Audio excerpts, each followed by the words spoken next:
Moi, par exemple, je vis avec un homme déconstruit et j'en suis hyper heureuse. Je peux très bien cohabiter avec une femme au sein nu, comme je peux très bien cohabiter aujourd'hui avec un homme au sein nu. Alors il va falloir interdire aussi à Griezmann, à Messi, d'aller dans une piscine. Je vais vous dire, j'en ai rien à foutre. La bienveillance et le respect nous caractérisent. J'ai moi-même une famille nombreuse, j'ai 4 enfants à nourrir et je paye beaucoup de prix de paquets de pâtes. Mais la valeur travail, pardon, mais c'est quand même une valeur de droite. Le couvre-feu médiatique. Je vais vous dire, j'en ai rien à foutre.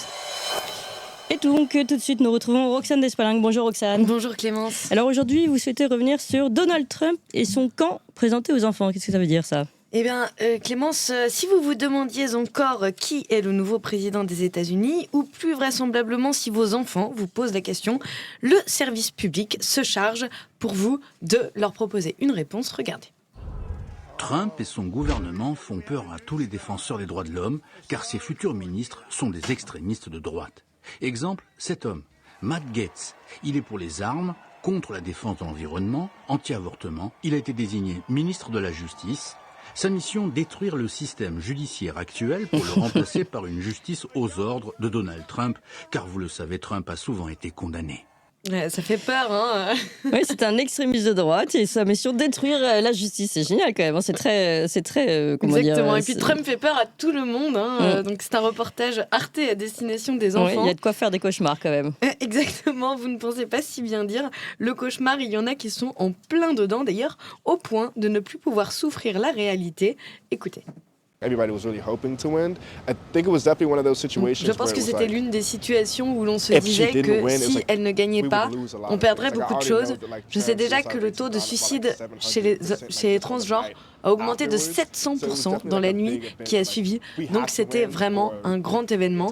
Voilà, donc c'est ce que disent les supporters de Kamala Harris. La nuit qui a suivi l'élection de Trump, La je nuit précise. qui a suivi l'élection de Trump, effectivement, c'était au micro du média Frontières, donc dans un reportage sur la réaction des militants de la candidate républicaine.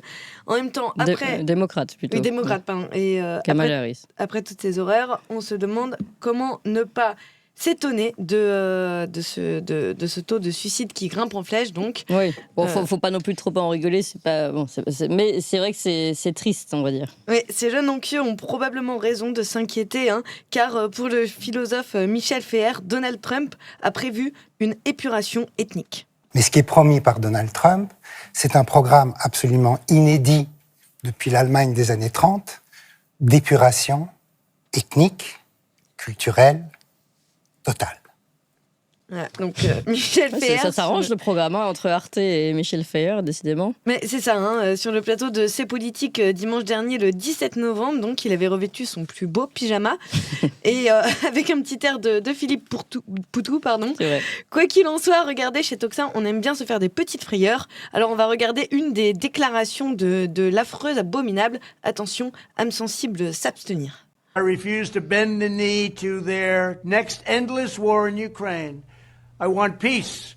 They want money and they want conflict, even if it means walking us into the brink of World War III, which frankly it is doing, and it's doing it rapidly.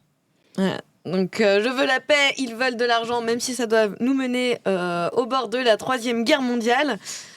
C'est vraiment terrifiant. Hein. Moi, j'en ai des frissons de ça. C'est sûr, on reconnaît bien le visage du fascisme quand on a Donald Trump qui nous dit « I want peace ». Mais dites-moi, notre président à nous, comment il va ? Ça fait depuis longtemps qu'on n'a pas eu de ses nouvelles. Eh bien, Clémence, le nôtre est parti prendre un grand bol d'air pour une tournée des Amériques du Sud à l'occasion du G20. Alors aujourd'hui, il est au Chili, mais son périple a commencé en Argentine. Emmanuel Macron a atterri à Buenos Aires avant le congrès au Brésil. Alors, il était déjà venu à Buenos Aires, Macron, c'était en 2018, également pour le G20, et à cette époque, personne n'est venu l'accueillir, tellement qu'il a dû serrer la main à des employés de l'aéroport. Regardez. Voilà, donc, Macron qui descend de l'avion, mais personne n'est là. On va le voir là, oui. Ouais, c'est là. Bon. C'est exactement ça. Qui serre la main aux employés de l'aéroport. Bah, au moins, écoutez, ça pas de comité d'accueil. Oui. Ouais, mais alors aujourd'hui, donc tout a changé. Hein. Depuis, c'est Xavier Milei qui est à la tête de l'État. Et la rencontre entre les deux homonymes est plus chaleureuse que jamais. Ça a l'air de très très bien se passer entre les deux. On peut regarder donc, voilà, l'arrivée d'Emmanuel Macron. Voilà. Et des grandes accolades passionnées qui durent, ça dure longtemps.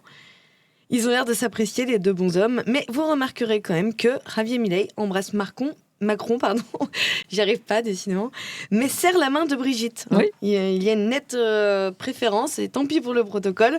Ça fait un petit peu penser à la visite en Angleterre où le roi avait également serré la main de Brigitte, toujours en envoyant valser le protocole, alors qu'il est censé faire le baise-main à toutes les dames. Oui, c'est vrai que ça pose des questions. Exactement. Et pour en revenir à nos deux moutons argentins, là encore, on a du mal à comprendre s'il s'agit d'un amour sincère ou d'un pur foutage de gueule. D'ailleurs, on note aussi que Xavier Milei est en basket et ça ne fait pas plaisir au président, puisque sur les images à la fin des photos, on voit que Macron n'a pas l'air content du tout et ça brouille un peu les pistes sur leur nature de leur romance. Mais les aventures d'Emmanuel Macron continuent, pas question de s'arrêter en si bon chemin. Il est tout content de retrouver les copains et après le sketch argentin, direction le Brésil. On retrouve Macron à Rio de Janeiro et il n'a pas pu contenir son impatience au moment de retrouver le président Lula. Et là, il lui court carrément après, on dirait un petit enfant. Oula. Regardez la vidéo, il y a le petit... saut de cabri, voilà. Voilà. Pour finir ce bel épisode des pérégrinations d'Emmanuel Macron, on le retrouve un peu plus tard lors de la traditionnelle photo de classe, donc du G20. Tout se passait bien et là, c'est la catastrophe. Emmanuel Macron remarque Lavrov dans l'Assemblée et va délibérément serrer la main du ministre russe des Affaires étrangères. Sur le plateau de LCI, on l'a très, très, très mal vécu. Cette image d'Emmanuel Macron qui va serrer la main de Monsieur Lavrov. On va regarder l'image pour savoir de quoi on parle précisément. Je précise auprès de nos téléspectateurs qu'on a ralenti cette image parce que c'est furtif, mais on la voit bien. Emmanuel Macron se dirige volontairement vers Monsieur Lavrov pour lui serrer la main. Millième jour de guerre, il y a 1000 jours. Auriez-vous imaginé un instant, même il y a 100 jours, que cette image aurait été possible ? Et qu'est-ce qu'elle nous dit quand même d'un virage potentiellement diplomatique qui est en train d'être pris ?